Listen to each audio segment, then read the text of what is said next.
Hello, everyone, and welcome once again to the all-new Quad Radio as we welcome you along the World Wide Web at a brand new website coming up pretty soon. It's going to be quad-radio.com, and a whole lot of great things going on there. Before we get today's show underway, I do want to say a special thanks to a lot of folks that have believed in Quad Radio and helped make it all possible, including our friends over at Impact Solutions, the folks that do all your Elko suspension, Maxxis tires, the GNCC and ATV Motocross. I just want to send out a special thanks to those guys for, in its infancy, really being there for Quad Radio and helping make it all possible. Also, your Tire Balls race rep, Pat McGuire, want to say thanks to those folks for once again being a proud supporter of the Quad Radio, as well as our great friends at SSI Decals, and want to say thanks to those guys for all the great things they've done in the past. Now, just want to let everybody know, Quad Radio is an unsponsored venture at this particular point as we start over at a grassroots level, and somebody that probably understands the grassroots level at all because he kind of grew up through the ATV racing community and has basically turned it into a huge part of his life, and that is none other than one and the only, of course, Harlan Foley from ATVWriters.com and ATV Writers Magazine. As we welcome Harlan along, and Harlan, I think I just messed up the magazine name, didn't I? Yeah, it's ATV and Side by Side Insider, but that was close enough. Yeah, that's the writers. And I knew that I kind of gotten off beat there, but I also knew that there was a little bit of an addition to that title as well with the side by sides and stuff. And that's some things we're going to get into because, man, I don't think we could have asked for a better guest. And Harlan, I know we had originally scheduled to kick off 2014 way back in early January with an interview with you, but I had some issues with making sure that we had the right equipment, and then you, of course, had some timing issues. But man, in that 2 months, month and a half or so that we originally scheduled to talk with you, so much has happened, man, and we've got a lot of things to cover. And first and foremost, let's talk a little bit about you and ATVWriters.com and ATV Insider and Side by Side Magazine there. You know, the ATVWriters.com has started out as a hobby of mine. I was a racer at the GNCC series and just loved racing, and gradually started taking pictures and, you know, developed this website and started putting news to it. And over the years, it turned into a full-time job. I ended up expanding beyond just covering GNCC racing, where now we cover all the major ATV and side-by-side races around the country. And, man, there are a lot. I know that we talk a lot about GNCC and ATV motocross, man, but I mean, there's a lot of things going on out there. I know Glenn Turner contacted me, and we're proud to partner up with those guys at Southeast Quads, a nice regional ATV motocross series they've got going on, the TQRAs. Obviously, we've got the racing out west. We've got the NEATV as far as the motocross side of things are concerned, but even, I mean, there's High Lifter Mud Nationals, there's cross country, there's a gazillion things. And tell me a little bit about what's going on out there. You know, just like you said, there's tons of racing. You named half of them. You know, it's amazing there's that many more out there. And many of the ones you had mentioned have been ones that I have already been to this year or been to companies. You know, the Work Series kicked off in January along with the Best of the Desert. Both of those have big ATV and side-by-side following. And, you know, they're getting 80 side-by-sides at an event nearly at this last round, too. I mean, it's side-by-sides are definitely gaining momentum as the vehicles get better and better every year. And, you know, ATV racing as a whole, you know, we've been through a couple tough years here now, but it seems like it might be coming back around. You know, seems like the pro classes, especially in GNCC and the motocross, are starting to gain some momentum and picking up some riders. And which is great news. You know, it would be better to see more sponsors involved, but there's still plenty of people out there interested in racing. You know, for me, I've been wide open. I've been running around the country. I've been on the road now for the past week from Florida. Now I'm in Louisiana. I'm headed to Texas here for the weekend to go to the TQRA race, and then I'm off to California and then back to Alabama. And then I get to head home only for a couple of days, and then I'm off to Florida again for the GNCC opener. So definitely keeping busy with racing. For sure, man. It sounds like it. Talk a little bit about what's been going on. I mentioned that we originally had talked about, but doing this in early January. Then you went off on a trip. I think didn't you do some hunting stuff? And then you went and you and Josh Creamer went hunting, if I'm not mistaken, here in the Great Buckeye State, a little north of where I'm at right now. Yeah, since the new year I've been wide open. Yeah, Josh Creamer and I hooked up at the beginning of the year, and we went to whitetail close encounters in Ohio and did a late muzzleloader hunt together. It's a privately reserved collection of land management run by Eric Ashcraft, and he has hunting camps there, mainly bow hunting throughout the fall and winter. And then he offered us late muzzleloader, so Josh and I came out, and they harvest some pretty big bucks there. You got to get one a score of 140 inches or bigger. We've seen people in our group seen some big bucks, but they weren't legal. You got to make sure it's a good mature buck, and unfortunately on our trip that didn't present itself. But Josh did get himself 2 does during the week, and it worked out to be a good hunting trip. And for a website, and we got a story coming on that. And then soon after getting done hunting, I headed out west to the Best in the Desert race, for the opening round of that series in January in Arizona. And then from there, I was off to California for the Works series opener, and cover that series. That's where I mainly spend most of my time, is on the West Coast, because Ken Hill, he's taken over East Coast, so I pretty much handle everything that he can't drive his truck to. Yeah, that's nice there, and to get to be I guess you're the globetrotter of the ATVriders.com, huh? I'm just the one that flies. He just refuses to fly, so it just, we've been working together for over 10 years, and it just made more sense. Yeah. There's not enough, in order to make a living out of this and do it, we can't be at the same events together. And right. Much as I love GNCCs and motocross, for me to go there and have Kenny there, it just became too much for both of us to be there when we're doing the same thing. So it just was better for him to focus on that, and then I focus on the West Coast, and we work as a team, and, great friends on and off the track, so yeah. It's the first couple rounds, though, he can't keep me away all the time, so I will be at the GNCC opener, and I will be at the motocross opener. And, I always try to make a couple rounds throughout the year when I can. Yeah, for sure, man. And kudos to Ken. I just want to give big hats off to Ken Hill. Happy, as a lot of folks know him, on the ATVriders.com forums and the web pages and different things that you guys do, through Facebook and stuff. I mean, he's a mainstay, a big face for the off-road ATV community, I think. And I tell you, that guy has got to be one of the most vastly talented individuals I've ever met in my life. He's a craftsman.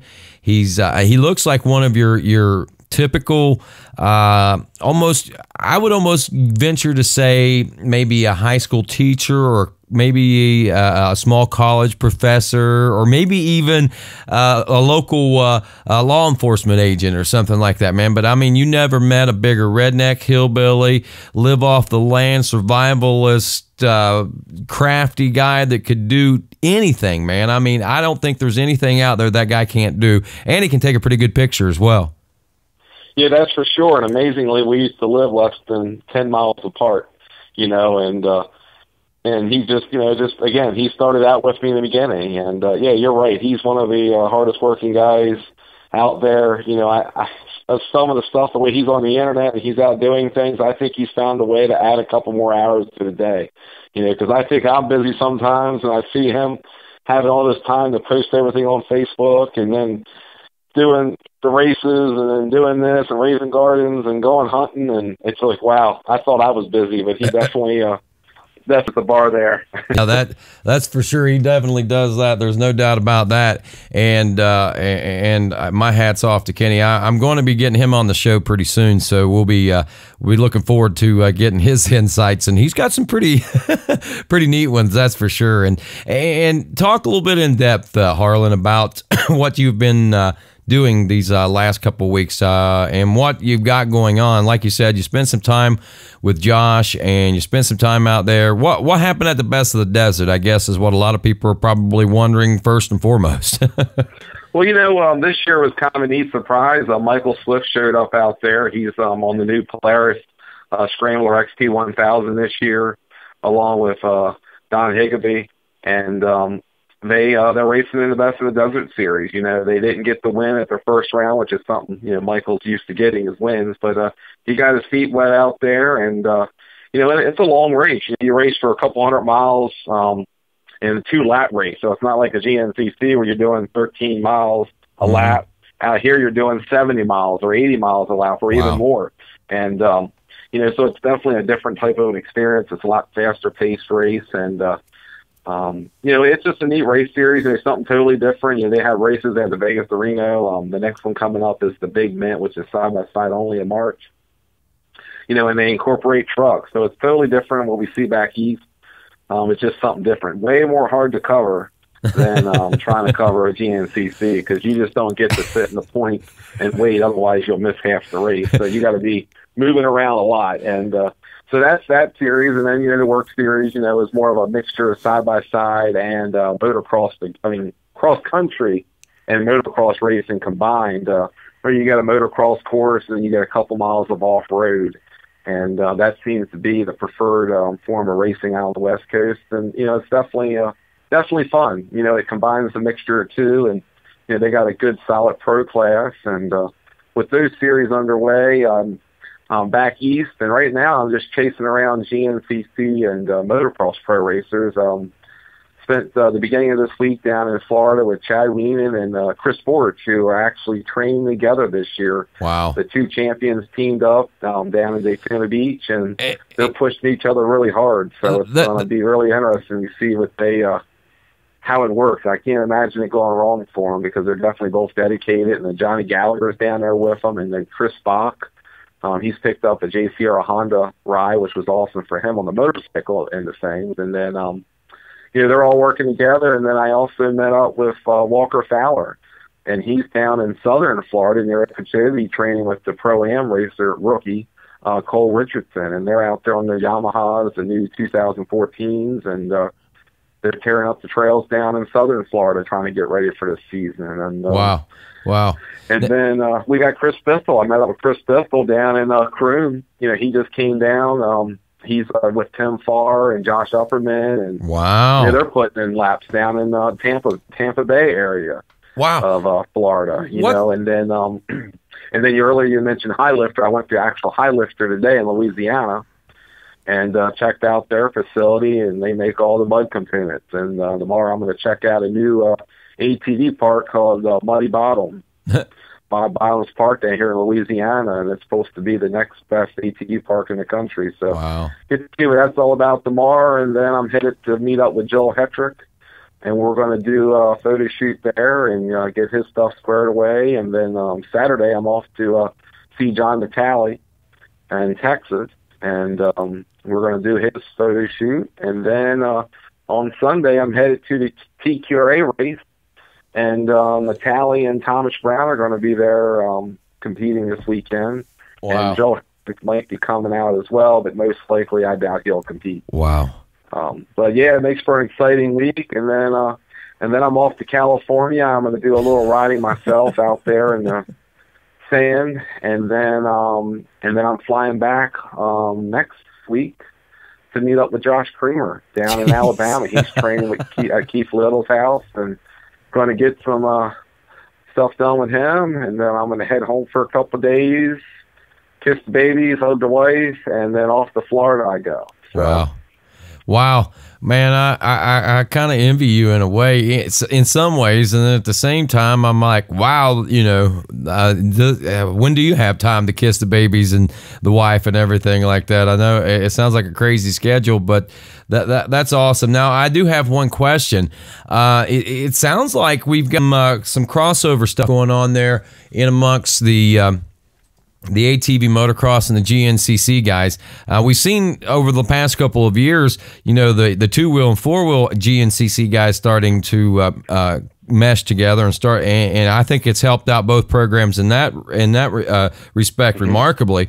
And same thing going on with the ATV motocross and GNCC guys. Now you got Bithell and Upperman training with Tim Farr, which that could be a pretty big powerhouse coming out of there right there. I mean, Farr's got some off-road experience himself and all the knowledge he's got, and Chris Bithell, and then you got Weenan and Borich. Their training programs have just got to be insane. I can only imagine that if Chris Borich is on Chad Weenan's physical regiment right now, and Chad Weenan is riding Chris Borich's regiment, those two right there are probably going to be pretty close to untouchable in 2014 would be my assumption at this point. And the big question for me, Harlan, the same that I think I've read it on the internet. A lot of other folks are wondering the same thing with Borich and Weenan spending so much time together. And there has been talk in the past of Chad Weenan actually trying a GNCC or two. Is there something like that possibly in the works? Did Chad let a cat out of a bag that he might come and check out a GNCC at some point during the year? Yeah, definitely. He actually even told me he went and hit some Woods Trail with Chris down there. He's like, he's been doing motos with me at PAX, and so he went out and hit the trails with Chris, and he told me that he really wants to try to race at the Ironman this year when the motocross season's over. He had actually planned on doing it last year, but he had a trip come up to go to New Zealand, and so he wasn't able to make it this past year. But no, I wouldn't be surprised at all if at the end of the season, if we don't see Chad Weenan show up at a GNCC race, and even Borich was like asking, hey, what motocross race should I try to check out? And we're like, go to Redbud, Yeah, check out Redbud. That's definitely a tough track, big track, long. Yeah. And hey, if something goes wrong at the beginning of August, you still got plenty of time to heal up before the GNCC kicks off. Amen on that.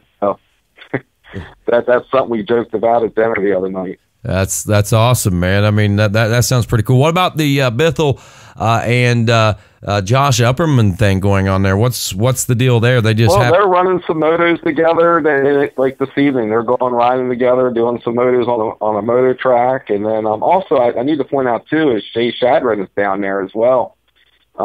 He's going pro this year. I don't know if a lot of guys know that, but he is after having such success down at the Ironman last year. He's just skipping Pro-Am and going straight up, and I got a chance to talk with him, and he's pretty excited, and he just thinks it's the right step forward, and it's definitely, they've been involved in racing my whole family for a long time, so it's good to see him still involved and taking a big step. It is a big step, and I think it's a pretty good move for him, by the way.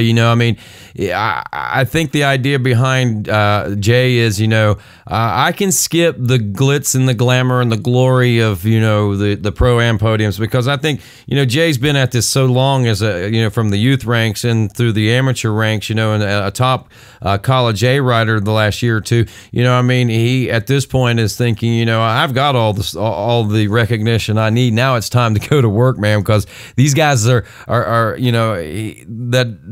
are moving into the Pro-Am class this year, man. He's got to try to be a step ahead of those guys as well. Try to catch up to what those guys in the top 5, top 6, 7 are doing right now in the XC1 Pro class. Oh, exactly. He had some tough competition this year. There was a lot of guys running well. If I remember right, he finished third. And some of them guys are going to Pro-Am. He just figured just jump right on ahead and jump into the Pro class. He showed he's got the speed at the Ironman when he ran in the top 3 for a while and finished top 5 for his best overall. So, it definitely, for me, I think it's great to see more guys in that pro row. Mm-hmm. It's sad to see it drop down. So you get some more talent in there, makes everybody fight that much harder to, earn that top 10 number plate. It just makes it that much better. Yeah. So I'm excited to see the class grow, especially in the GNCCs this year. Yeah, and what about Walker and Cole Richardson? This Cole Richardson kid, man, I mean, a virtual unknown out of the CRA, the Competition Riders of America, that club, basically Northeast Ohio, a good organization up there, motocross and off-road racing, that have obviously made some pretty big names, even with Walker and Johnny Gallagher and those guys. And Cole, I mean,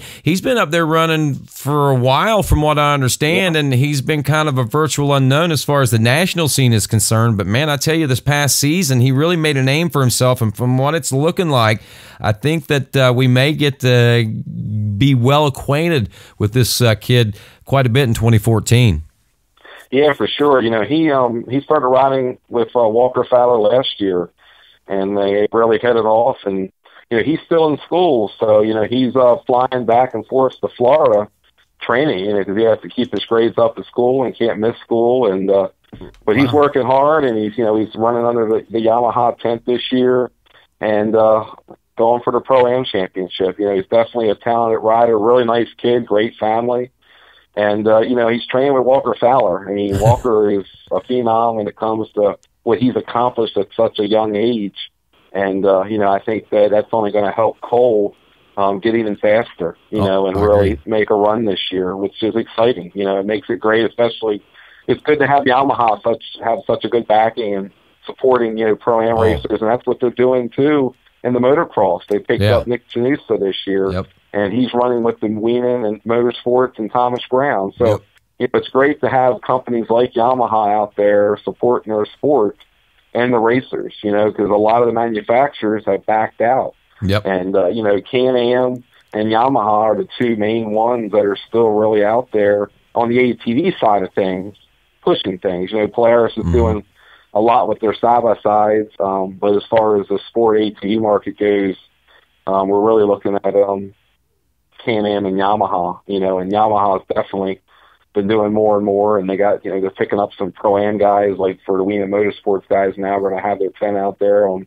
Sundays supporting Nick Janusa, who's a very talented young rider as well. And, he's just overwhelmed with joy riding for the Weenan Motorsports team this year. All right, now tell me the truth. How does he look on a Yamaha? I got to work with him. He looks good. He definitely looks comfortable on it. He really does. It's definitely different to see him on a different color. But no, he really looks good. He looks comfortable, and he's confident. He's excited. Wow. It's definitely a great opportunity for him, and I think he's, to have the ability to train with Chad, and then Thomas was down here the other day. I think it's definitely going to be a big help for him, and he's even out there with Borch. They're all running together. So, and Gallagher, awesome. He's excited this year. He says he's training harder. Last year he felt like he got great training in Florida with Chris, and he kind of let it go off a little bit. So this year he steps up even more. And, I kind of razzed him like, hey, you got a podium last year. We better see another one, if not more, this year. You know? And he's like, well, I can't make any promises. But, he's the oldest guy out there. I mean, people don't really think about it. But Gallagher is in his late 30s now, and he's still out there running against kids that are nearly half his age. And he's getting better all It's a big accomplishment to him.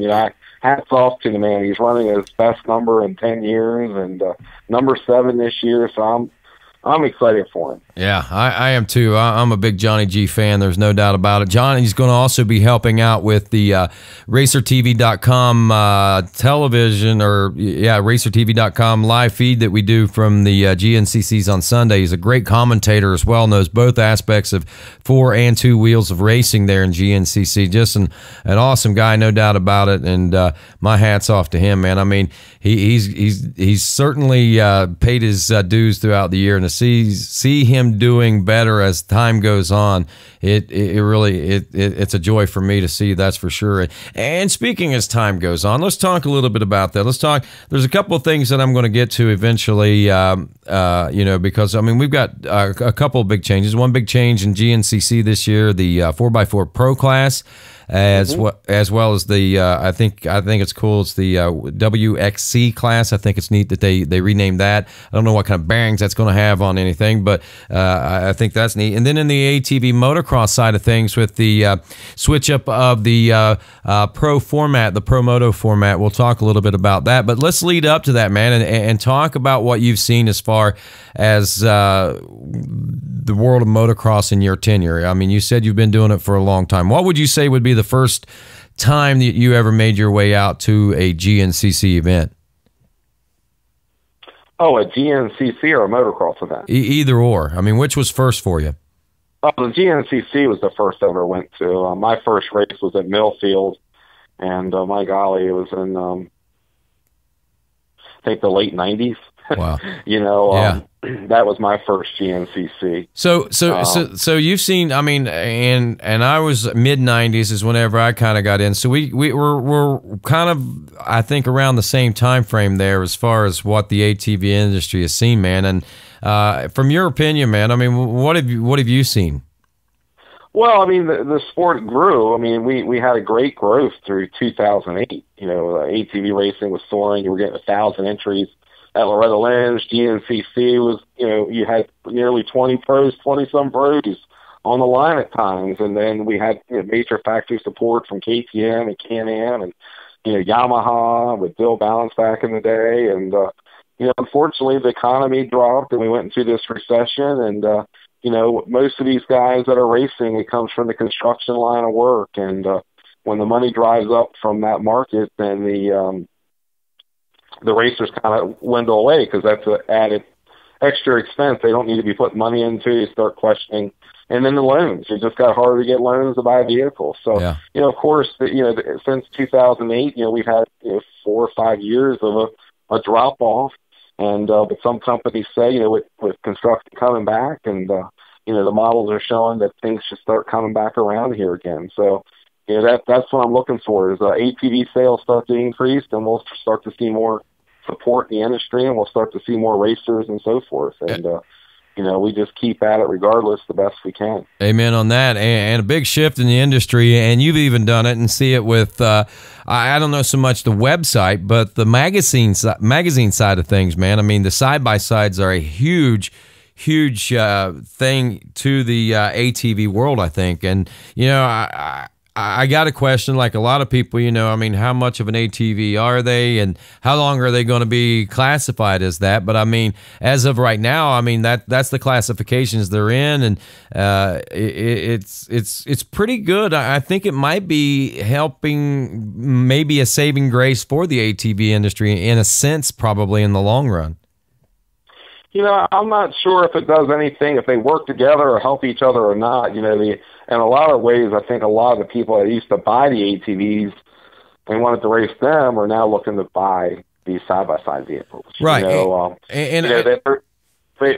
manufacturers, that's where they're getting the sales. Consumers are buying them, maybe not race them as much, but there's definitely, it's taken the market as far as consumer buying. It may not be, the racing numbers are growing, but they're still not anywhere near what ATV racers are at, but they're also 2 to 3 times as expensive to race one of them as it is an ATV. Yeah, exactly. But my point on that, Harlan, is the fact that, in the 80s, the aftermarket companies and stuff are basically what kept ATV racing alive. And, whenever the resurgence of production models, a lot of the aftermarket companies really struggled there for a long time until they found their niche with the production models. And what has happened, I think, with the insurgence of the side-by-sides, they have taken a lot of that knowledge, these ATV aftermarket companies, and they're able to apply it to the side-by-sides, which in my point is the reason I think it helps it is it's helping keep those aftermarket companies afloat. So whenever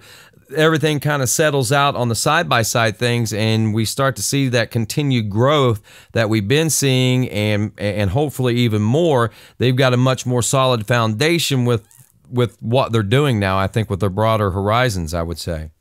Oh, yeah, I can agree with that. That's a perfect class and point there would be like Hauser Racing. I mean, not like Hauser is struggling by any means. I mean, they showed me they continue to grow, but now they're applying that same knowledge that they used for years to produce ATV parts. Now they're using it to produce side-by-side parts. For the Razor they're starting with, they just announced that here at the end of January.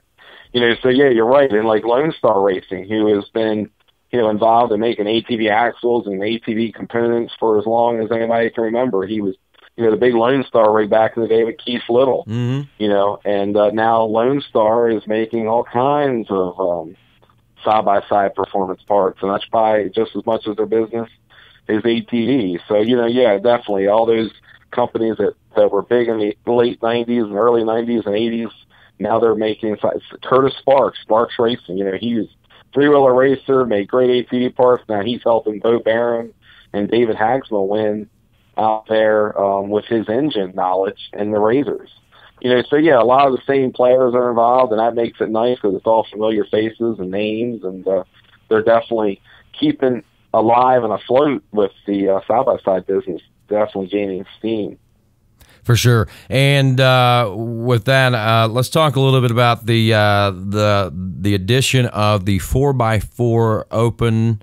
I guess it's a pro class in a way, I guess, for the morning class. Now, for those 4x4 guys, I mean, Polaris, Can-Am, the heavy hitters are in the in that class now.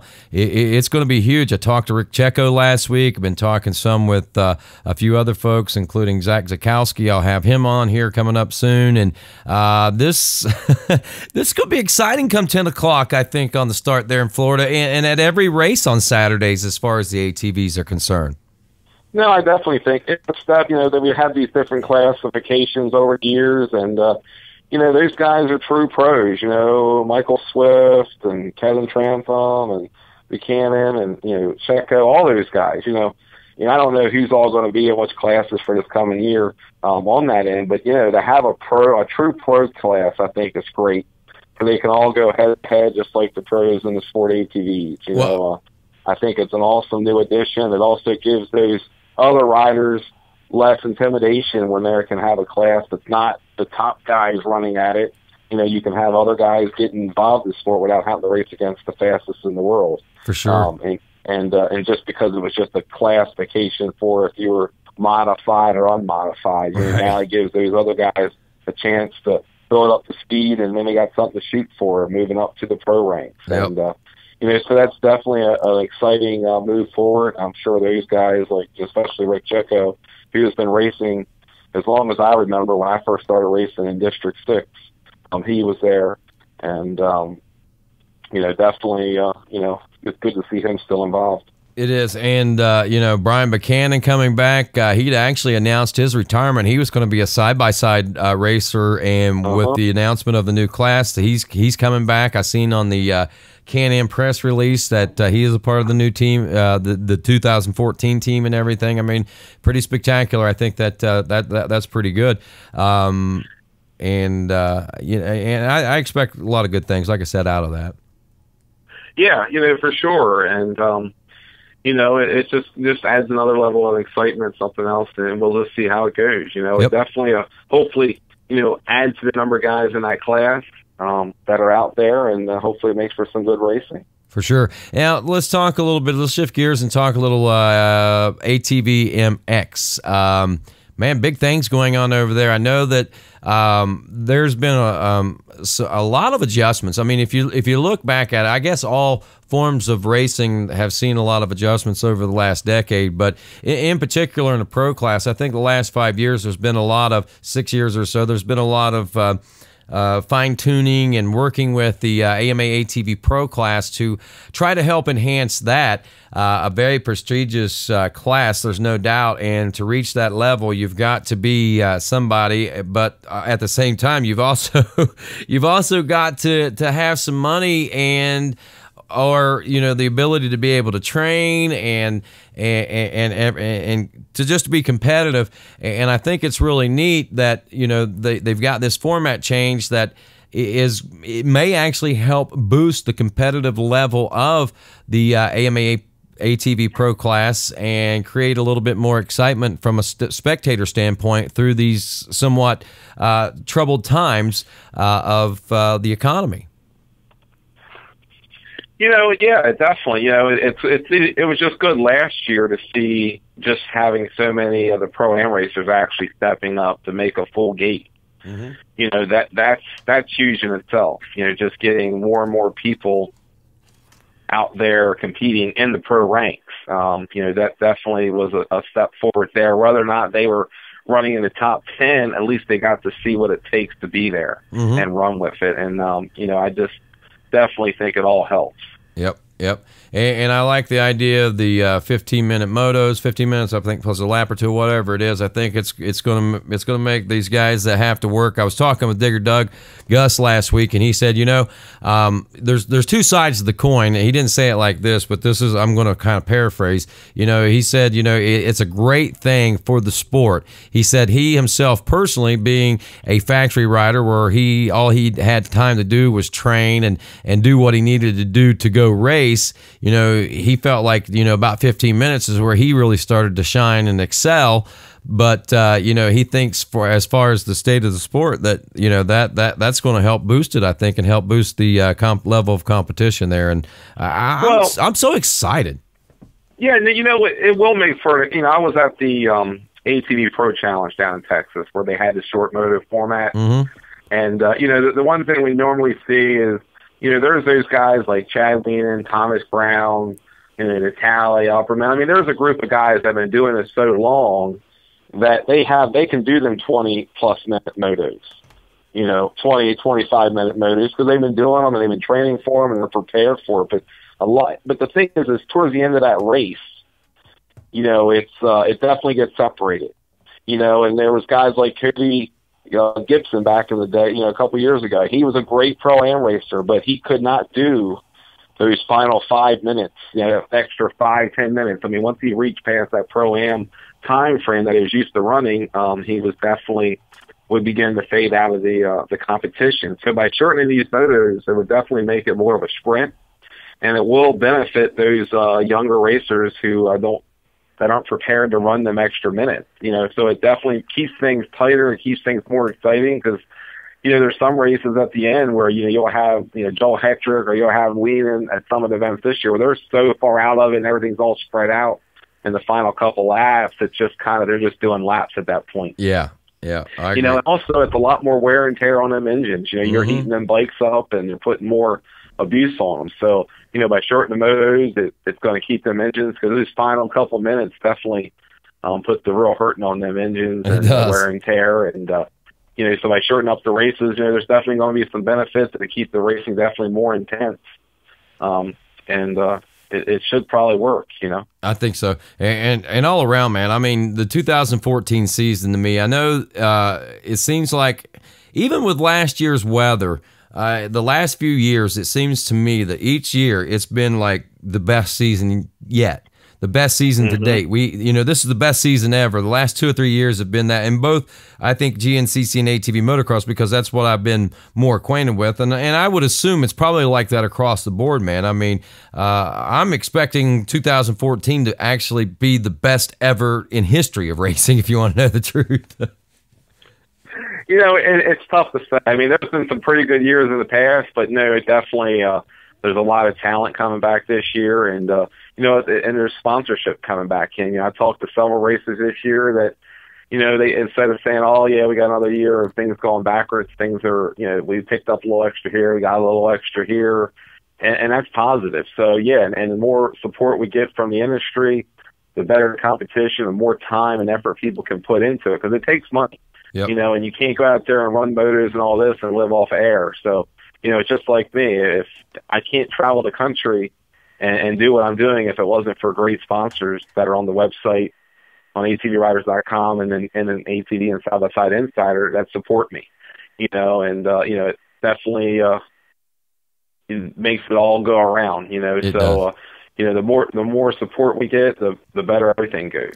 That's for sure, man. It makes the world go around, so to speak. And speaking of make the world go around, what's anything else we want to pass along? Like you say, man, you're going to be busy. And I know when we were talking there yesterday, you said that possibly you could stop back in with us again next week and give us an update on everything that you're going to be doing with all these guys in the next few days. What exactly is going on? You know, yeah, that's exactly, you know, with, like I said earlier, you know, meeting up with Joel Hetrick and, getting to see a little bit more in depth of what he's going to be doing this year, and then going over to see John Natale, and then going to the TKA race. I'll be able to actually see how these guys are doing on the track, and then I might actually try to swing by Thomas Brown's place, and he's got a new track there, and then I'm going to go down and see Josh Creamer, and see him, and he's recovered from his knee surgery, and he's got his BCS Can-Am. He says working better than ever, and Jason at BCS has made some new changes and come up with some new ideas. He's got some new spindles, and so they're really excited about this coming season. And then I'm planning on heading back down to Florida before the GNCC opener even, and meeting up with a few more racers down there. Wow. So it's definitely it's exciting just to get to see everybody again before the season starts, and we're going to try to keep atvriders.com filled with information before the season starts, with daily interviews being released from different guys we've seen. Wow. So that's awesome. So atvriders.com, and there'll be links also from the atvriders.com Facebook page, right? Oh, yes. And now we're also we're going to start ramping up what we do with Instagram. And then I don't know if I want to spill all the beans right now, but we're going to be releasing some new websites here soon too. We do a lot with the ATVs and side-by-sides, but we're probably going to be expanding beyond just those in here in the near future. So, can I maybe ask a question? Is it going to be Sure. hunting? We're going to be getting to see a lot of hunting pictures and things.